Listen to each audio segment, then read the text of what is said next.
สีเย็นๆหน่อยนึงโอ้ธรรมชาตินี่ถือว่างามหลายเลยทางงามแล้วก็ทางอากาศก็ค่อนข้างวันนี้ไม่เสียดายสู้หรือว่าเถียงนาก็ได้หมดขึ้นไปต่อไปทางที่ฝ่ายนั้นที่ได้เถียงนาเลย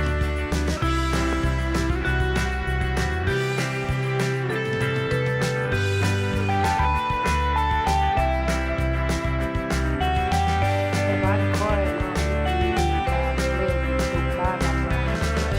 แล้วก็บ้านเราทำเพื่อนจะทำเนาะ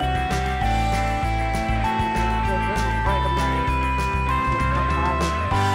เพิ่นลงได้หลายก็สิได้ดำหลายมื้อนี้ถ้าเพิ่นลงได้น้อยก็สิได้ลงดำตามนั้นแหละหุ่นข้าวกล้างามหลายเนาะไผว่างก็มาดำช่วยเด้อ